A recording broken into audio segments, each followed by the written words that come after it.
Uma pessoa sonhou que à sua direita estavam várias luvas brancas e que essas luvas brancas estavam trabalhando sobre algo invisível para ela.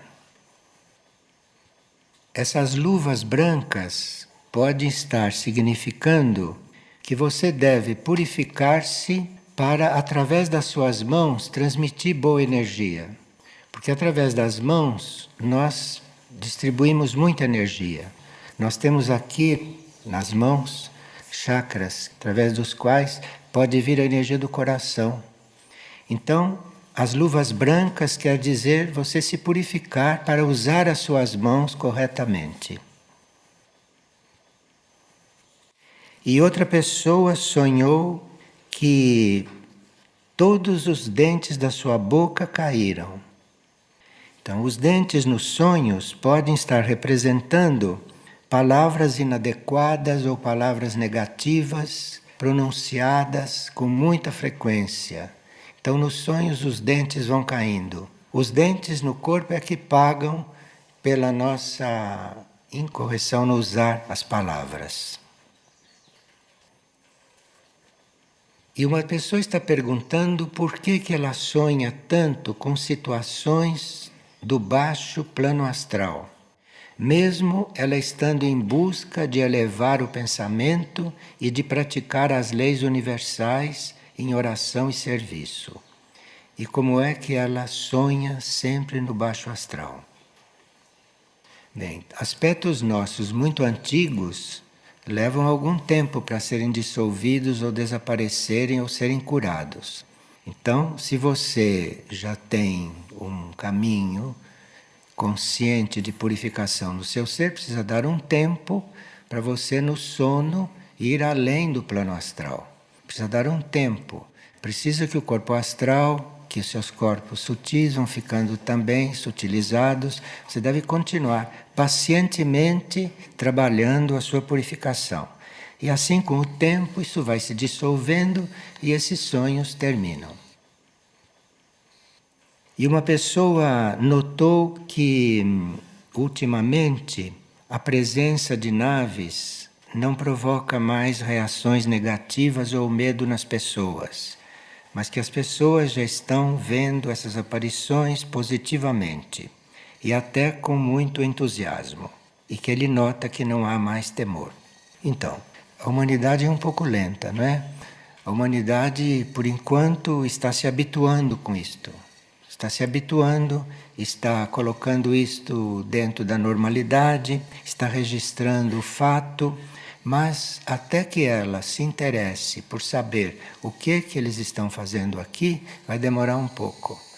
Porque não se atemorizarem, se habituarem, verem isso com naturalidade, já foi um passo muito grande.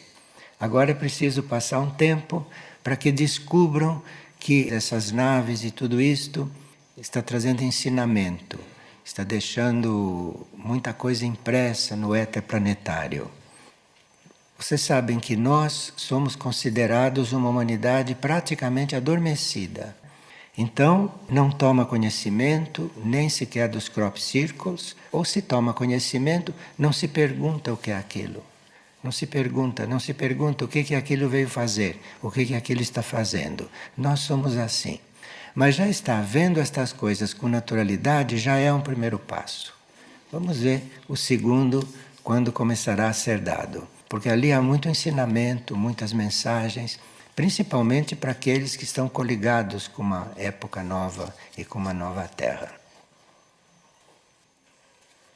Bem, ontem nós estávamos falando a respeito de cura e hoje ficamos de prosseguir este assunto de uma forma mais específica. Tanto a Aurora, não quanto Mirnajá, quanto Figueira, tem como tarefa formar curadores, estabelecer uma escola de curadores. Não sei se escola, mas formar curadores. Então, há muito tempo que a gente vem falando nesse assunto, porque cada um de nós deveria curar a si mesmo, Porque nós somos curadores em potencial, curadores de nós. E se nós não resolvemos nos curar, não há curador que resolva o nosso caso. Os curadores são de vários níveis, mas o curador nada pode fazer se você não quiser ser curado. E ser curado quer dizer mudar de vida, quer dizer mudar tudo, ser outra pessoa, ser curado. Porque a humanidade, como um conjunto, é considerada uma humanidade doente, então todos nós, de uma certa forma, necessitamos de cura. Então, nós teríamos que nos tornar o curador de nós mesmos. Teríamos que ter esta disposição para ir as coisas começarem a se encaminhar corretamente. Nós não conseguimos ser curados, ou um curador não vai encontrar um caminho aberto para ser veículo da nossa cura, se nós estamos apegados ao nosso passado. Então, todos os vínculos com o passado, um passado negativo principalmente, mas os vínculos com o passado são coisas que impedem que uma cura plena, real, verdadeira se realize. Os vínculos com o passado. Por quê? Cada vínculo que você mantém com o passado, cada vez que você traz o seu passado, você forma um vínculo com aquilo que não foi tão positivo, eventualmente. Então você fica fazendo um trabalho de cura sobre si mesmo e ao mesmo tempo fica colocando lixo ali em cima. Então é preciso que, como primeiro passo, a gente se desapegue do passado. Se possível, nem pensar no passado.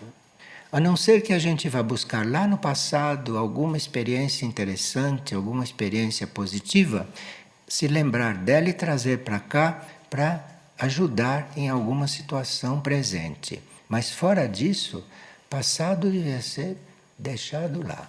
Porque isso impede realmente que uma cura seja feita.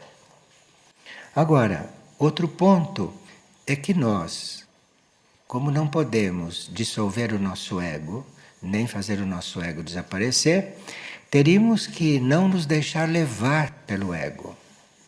Nós deveríamos aprender a distinguir quando é que algo vem de um outro nível nosso ou quando algo está sendo feito porque o ego está agindo, porque é o ego que está ali se manifestando. Então nós teríamos que não nos deixar levar por ele. Quando perceber que é o ego que está levando a coisa, nós procuramos não nos deixar levar. Não nos deixar levar e buscar uma solução, buscar um aconselhamento, buscar uma guiança num outro nível, não no ego. O que nós chamamos de ego é este concentrado duro, não? Que é a síntese da nossa mente, do nosso corpo astral, do nosso corpo físico etérico, a nossa personalidade, enfim. E nós teríamos que não nos deixar levar por isso.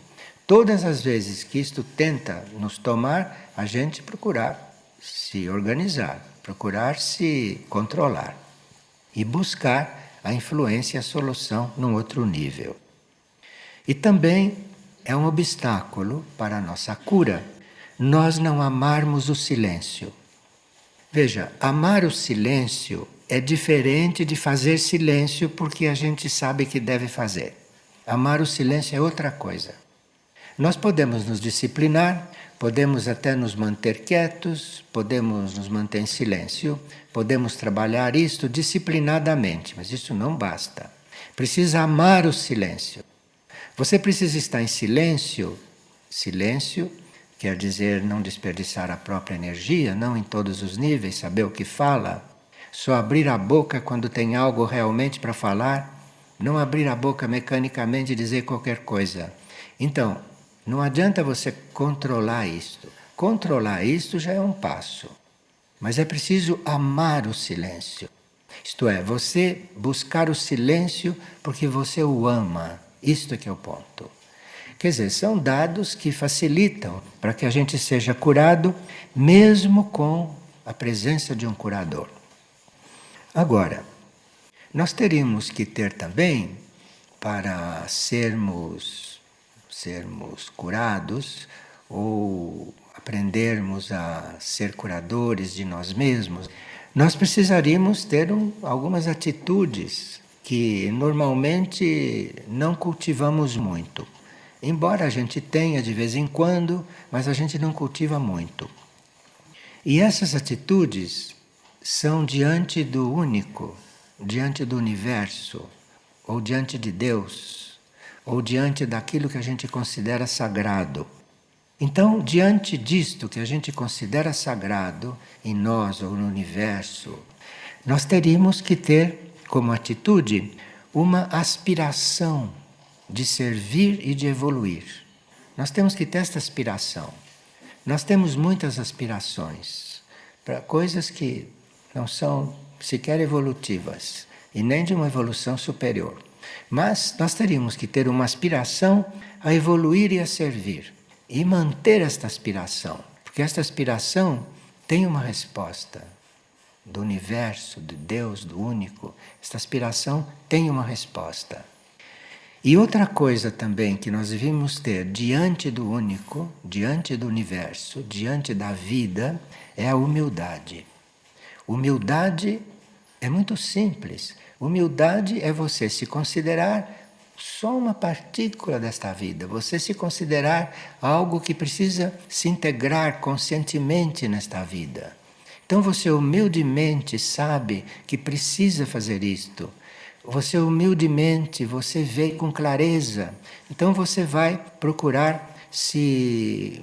Antigamente se dizia se reduzir, não é? Se redimensionar. E hoje se pode dizer isso de outra maneira, mas é a mesma coisa. Você tem que ir se redimensionando, porque até que você comece a perceber, até que você comece a sentir que você é uma parte deste único, que você não é um ser do qual depende a transição da Terra, não é? Não, você é uma parte de tudo isto. Isto é humildade, mas precisa sentir isto realmente, sentir e viver assim. Então, você é uma parte das coisas. E assim você vai tratar as coisas de outra forma, com humildade. E gratidão pela vida. Eu sei que nenhum de nós sabe o que é a vida, né? A ciência não sabe disso, não explica isto. O que é a vida? A vida é um mistério. É um mistério. E embora a vida seja algo que, se a gente quiser definir, não consegue, a não ser que a mente faça alguma relação, aí você pode acreditar na definição da vida que a mente te dá. Mas, na realidade, nós sabemos que vivemos. Mas, para saber o que é isto, é preciso muita aspiração. Preciso estar aspirando a realmente compreender, entender, se introduzir, viver, não? Aquilo que é a vida. Porque vida não é morte, não é? Vida não é algo que nos destrói. A vida não é para você se restringir, para você se negar, para você não saber ser. A vida está aí para ser vivida, não? E nós temos que ter gratidão por isso, embora não saibamos o que é isso. Nós não sabemos nem o que viemos fazer na vida. Que dirá saber o que é a vida? E aqui nós temos que ter uma gratidão pela vida, embora sem saber definir isto. Sabemos que ela está, então nós estamos também, e ser grato por isso, mesmo sem entender, mesmo sem saber o que é. Isto é muito importante para abrir portas para a cura. E a gente se dispor a uma evolução contínua, não fazer como a maioria que dá um passo para frente e 2 para trás. Aí faz outro esforço, depois de 20 anos, dá 3 passos para frente, 1 para trás. Bom, agora eu só voltei 1. Não voltei 3. Dei 3 e voltei 1. Bom, isto você tem que dissipar da sua consciência, né? Porque você tem que ter esta aspiração a seguir. Tem que ter essa aspiração a seguir. Essas coisas abrem o caminho para a cura. E nenhum curador pode fazer coisa alguma se você não está com essas coisas bem presentes, se você não está vivendo isto. Agora, nós não estamos agindo só diante do universo, não só diante da vida única, onde a gente teria que aspirar a estas coisas. Mas também estamos diante da humanidade. Nós estamos diante dos seres humanos como nós, irmãos nossos, e diante da humanidade, para nós não interceptarmos uma cura em andamento, nós teríamos que, para com os outros, sermos sinceros. Sermos sinceros. Para com os outros, não mentirmos. Sermos verdadeiros para com os nossos irmãos, com esses que a gente trata aqui na terceira dimensão. Ser sincero com eles. Agora, ser sincero é algo que nós precisamos treinar. Que nós estamos habituados a mentir. Estamos habituados a viver com uma máscara, estamos habituados a criar uma coisa artificial em volta de nós para que os outros nos vejam da forma como a gente quer. Enfim, nós não somos sinceros. E precisa então trabalhar a sinceridade. Precisa trabalhar ser sincero com o outro. Sempre que você queira servir ao outro, né? Sempre que você queira servir a humanidade. Porque aí não há muito problema em ser sincero. Depois, bondade é uma coisa também que é necessária. Não é você não ser mal com o outro. Você não usar certas energias que vão fazer com que o outro passe por coisas que você não quer passar. Então tem que ser bom. Cada um sabe o que quer dizer ser bom. Agora, ser receptivo. Receptivo quer dizer aceitar o outro. O outro é como é. Se ele é assim, é porque ele não pode ser de outra forma agora. Ele está sendo como ele pode, como ele é. Então você tem que aceitar o outro como ele é. Isto não quer dizer que o outro esteja encaminhado, que o outro seja positivo. Não, não quer dizer nada disso. O outro pode ser um desencaminhado, um perdido. Você tem que aceitá-lo como é. Porque se você não aceita como ele é, você não tem condição alguma de ajudá-lo. Não tem condição de emanar nada para ele de positivo, de bom, de neutro. E precisa realmente ser receptivo a ele, que é para que ele tenha oportunidade de se abrir de alguma forma. Generosidade também é outra coisa. Nós teríamos que ser generosos. E ser generoso é um caminho, porque nós somos muito generosos quando somos com aquilo que sobra. Então, tudo aquilo que sobra, aí com aquilo a gente é generoso. Não é bem essa generosidade de que se trata, né? A generosidade é, eventualmente, você deixar de usar uma coisa e dar para aquele que está necessitando, que está precisa. Mas isso é um trabalho que a gente vai fazendo e que não é em uma vida que a gente vai se tornando generoso. São vidas. Agora, não devemos ficar desanimados porque são vidas, mas o valor destas coisas está no tempo real, não está no tempo calendário. Então, eventualmente você leva vidas para ser um pouco mais generoso. E tem que apanhar muito, hein, para ir se tornando generoso nesta terra. Então aí você vai se colocando bem centrado no seu eu interno, peça isto tudo, colabore com a generosidade que pode vir dos seus níveis interiores, não é? E aí isto vai acontecendo não no tempo calendário. De repente, você faz uma ação generosa, generosa mesmo, puramente generosa. E até fica admirado, como é que eu consegui fazer isto? Então, tem que ir trabalhando isto, generosidade. Igualdade. Igualdade também é outra coisa que nós temos que ter para com o nosso próximo. Porque todos nós, em essência, somos aquela essência. Todos são esta essência. Agora, se um está mais ou menos ligado, coligado, distante, perto daquela essência, aí vem várias diferenças. Mas eu não fico neste plano das diferenças.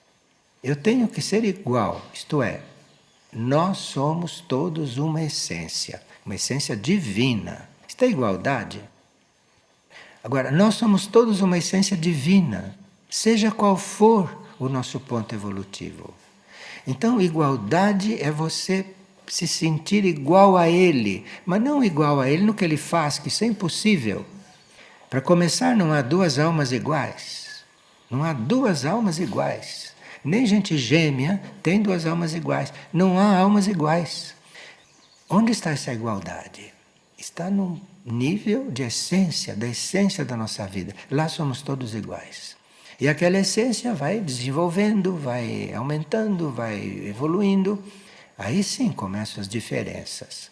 E se você não mantém aquela igualdade profunda com tudo e com todos, e a gente quando fala igualdade, fala também com os outros reinos, porque todos os outros reinos têm uma essência. Cada ser dos outros reinos tem uma essência. E aqui nós somos todos iguais. E é com base nessa igualdade primária, inicial, é com base nisto que você vai encontrando a forma de ser generoso, de ser bondoso, de ser receptivo, de ser igual, embora não consiga. Mas você tem que ter isso porque você não está se baseando na aparência, você não está se baseando naquilo que o ser demonstra. O que o ser demonstra não é ele. Você está baseado numa essência que está lá dentro. Isto dá um comportamento diante da humanidade muito diferente daquele que nós temos. E depois precisamos ter coragem. Precisamos ter coragem em nível consciente, ter coragem. Não sermos covardes, não sermos medrosos, não temermos nada, não sermos inseguros. Tem que ter coragem. Afinal, eu não sou uma essência. Aquela essência não é intocável. Aquela essência não é eterna. Aquela essência não é o que é. Então, medo de quê? Medo de deixar-se de ser aquela essência? Não tem como. Você pode se suicidar várias vidas seguidas. Você não deixa de ser aquela essência. Que aquela essência não é as aparências, não é nenhuma aparência. É aquilo lá dentro que vale. E ali é que nós somos iguais a tudo, a todos. E ser pacífico. Ser pacífico. Principalmente hoje em dia, não ser pacífico, porque hoje em dia está tudo em guerra, né? E agora que parece que eles não sabem mais em torno de que vão fazer guerra, vão inventar uma guerra por causa da água. Vocês vão ver. A guerra é por causa da água.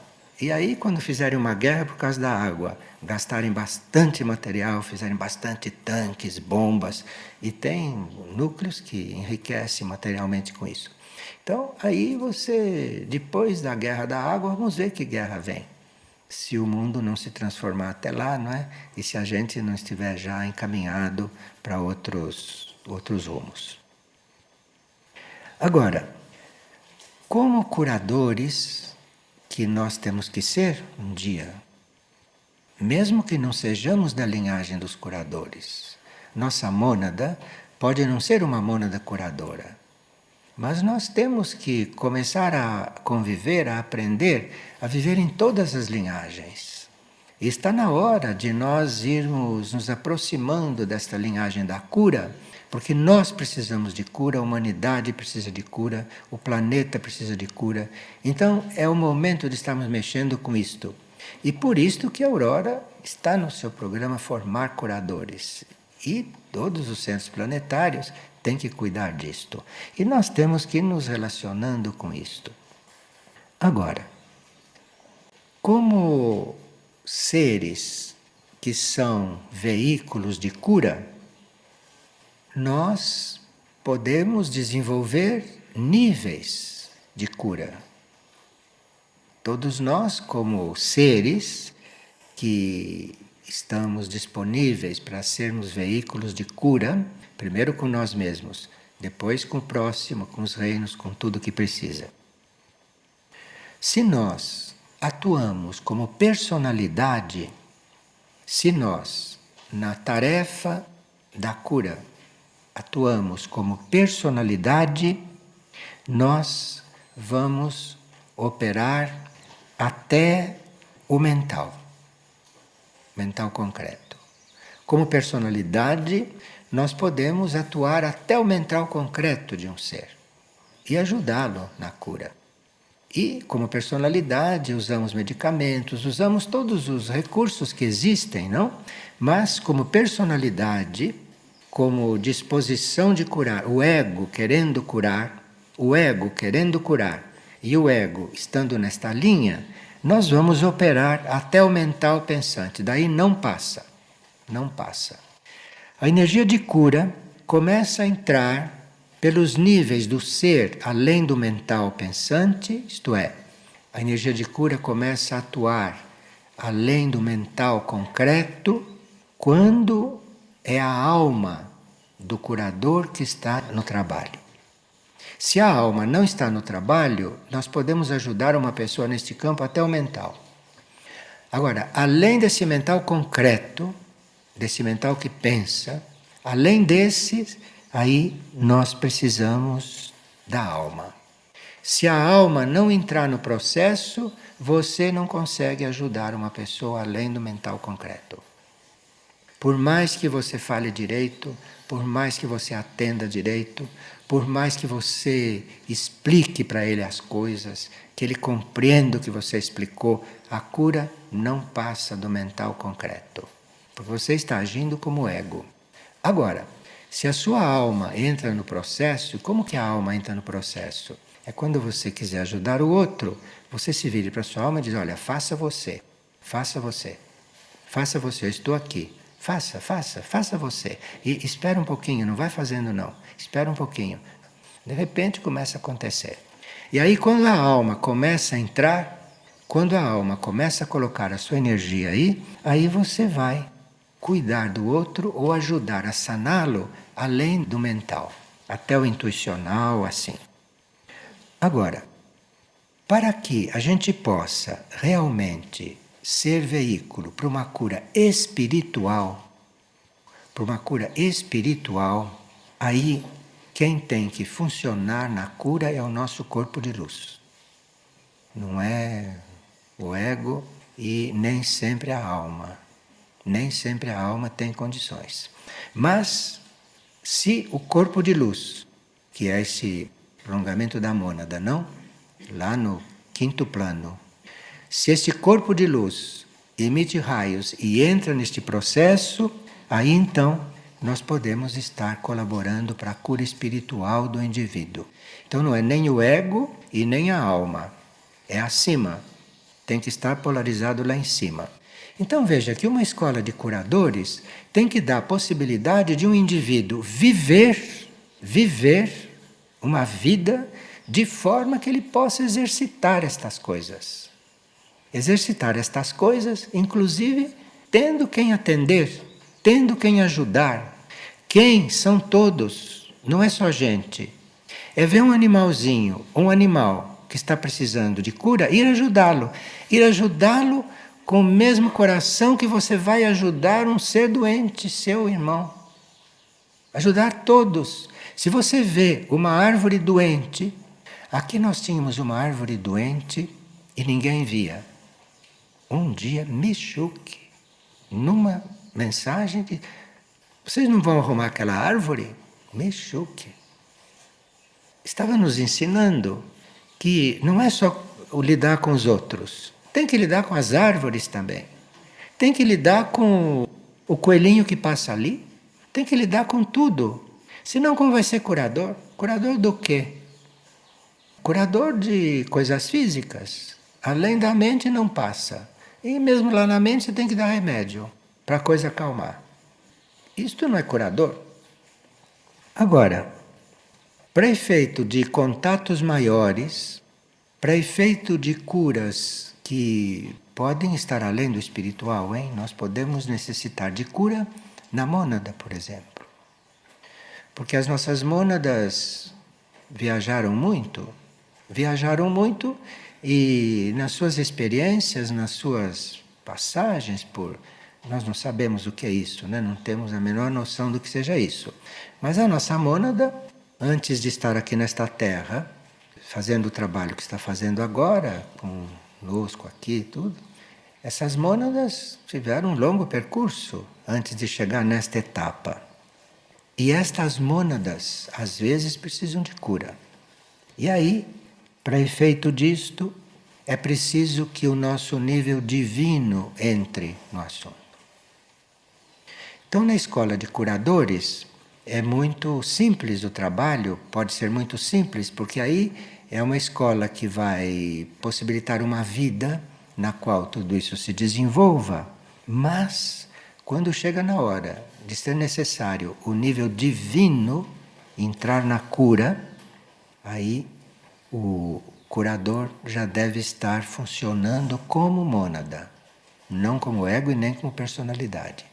O curador, para lidar com a nossa cura em nível divino, ele precisa estar funcionando como mônada, porque a mônada é o que está mais perto do mundo divino.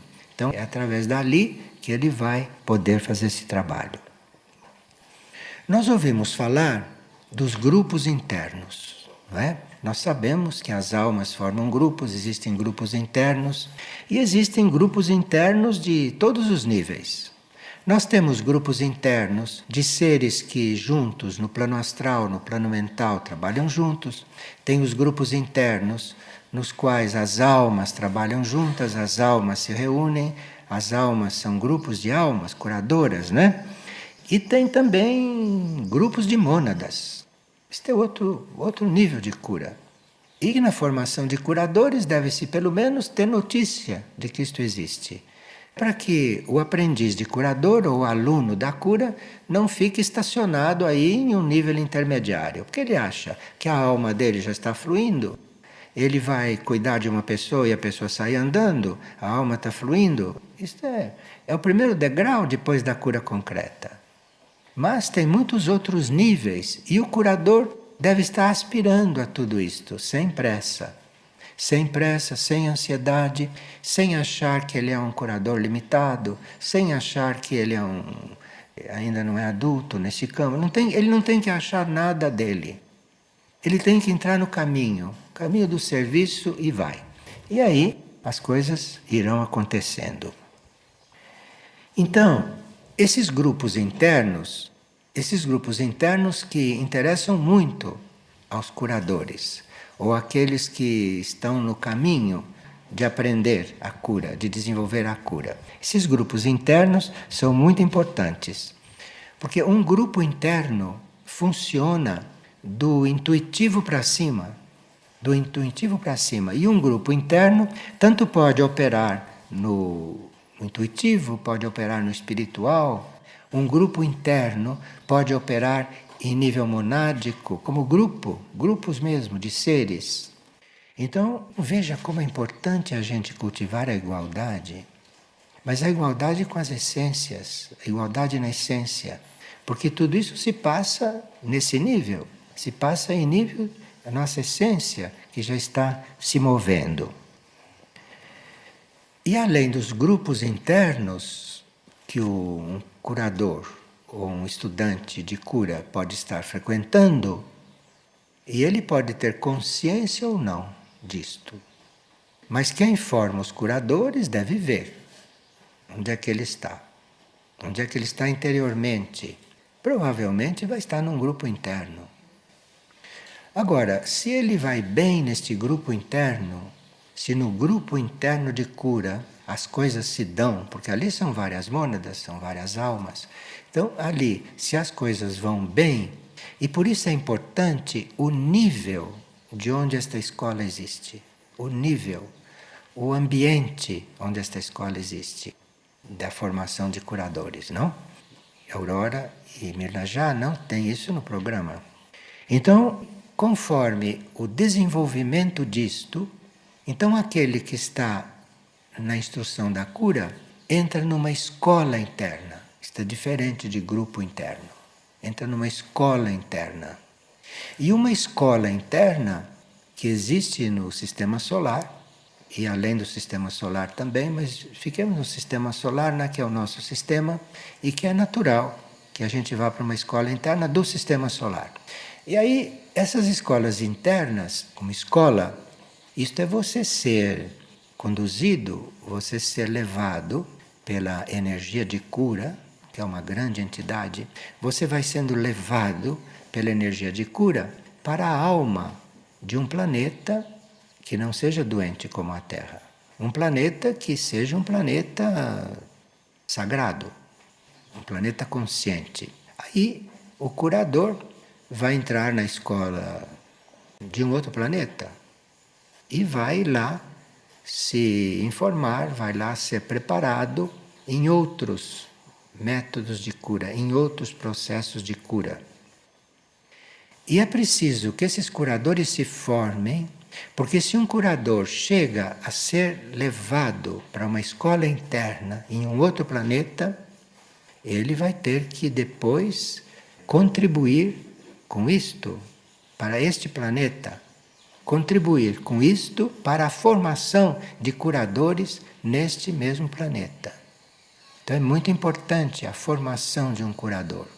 E o curador ter a possibilidade de desenvolver tudo, de desenvolver todo este caminho, porque todo este caminho se pode fazer na Terra.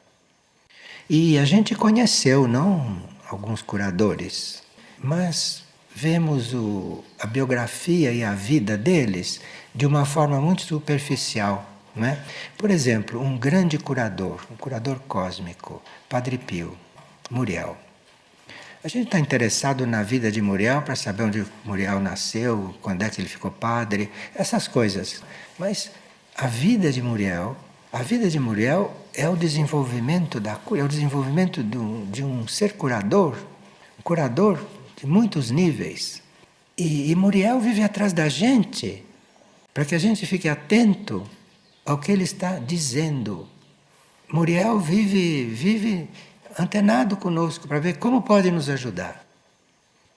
Então, quando se fala de formação de curadores, tem que riscar do programa esta coisa de lidar com as doenças, de lidar com os desequilíbrios e de lidar com as desarmonias da forma como se lida normalmente. Tem que cancelar isto tudo, porque é outra coisa realmente. Por exemplo, você quando cobra para trabalhar, você atende uma pessoa, cobra, ela te paga. Você não está, nem pôs o pé neste caminho. Nem pôs o pé neste caminho. Se você está, por exemplo, com 24 horas por dia para servir, e se você vai escolher quem vai ser servido, esse nem põe o pé no caminho de curador. Porque você vai servir aquele que é indicado, ou que a sua alma indica, ou que ele é posto na sua frente para você tratar dele, ou que ele te procura, não que ele venha te pagar. E você que vê tanta gente para atender, porque se surge um curador, são multidões que estão precisando de cura, não são? Vocês veem aquelas multidões em Lourdes, aquelas multidões em Fátima, aquilo no fundo está querendo cura. Aquilo está querendo cura. Estão todos buscando cura. Então, isto está aí. Agora, para nós entrarmos numa linha real de cura, numa linha real de começarmos a ser curadores, é preciso ter todas essas coisas presentes e não esquecer, não é?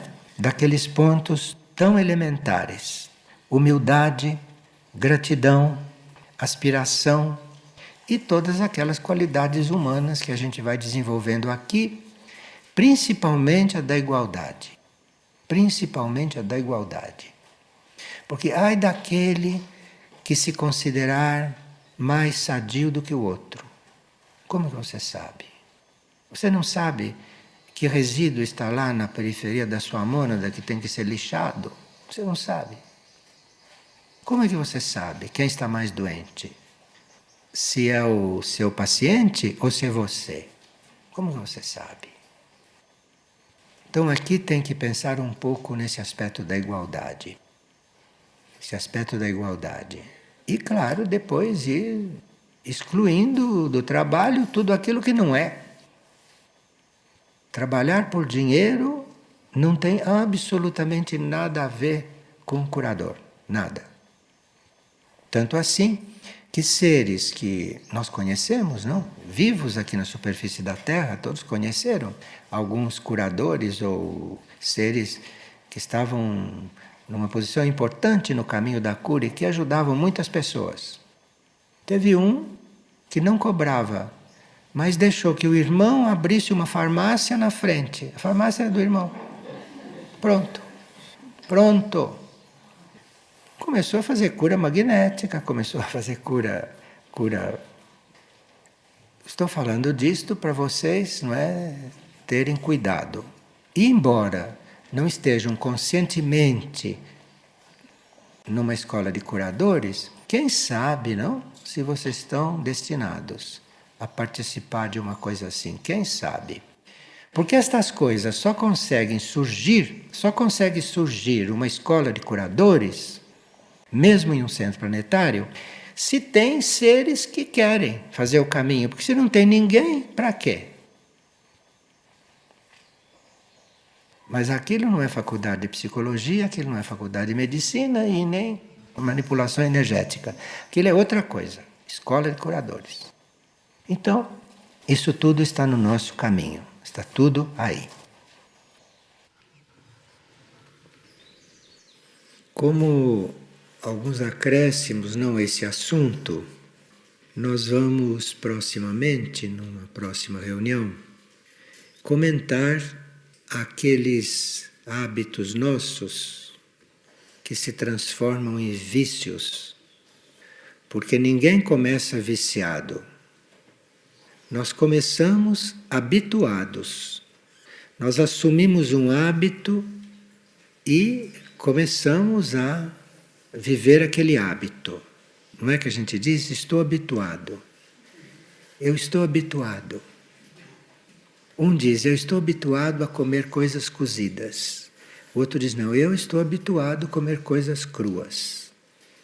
E um hábito, não nesse campo, em qualquer outro campo, vai se transformar em um vício. E enquanto o hábito é fácil de mudar, um vício não é assim tão fácil. Quando chega a hora do vício, dá mais trabalho. E existem vícios que impedem a ação da nossa mônada, impedem a ação do espírito, impedem o vício. E existem vícios um pouquinho mais brandos, mas que reduzem a nossa possibilidade de receber uma graça, um vício. Então é um tema muito importante. E nós somos viciados em coisas que não nos damos conta, que pensamos que são hábitos, costumes, mas já entraram na categoria de vício. E aí pode estar sendo cerceada a ação do nosso espírito, como pode estar sendo reduzida a possibilidade de nós recebermos uma graça do alto.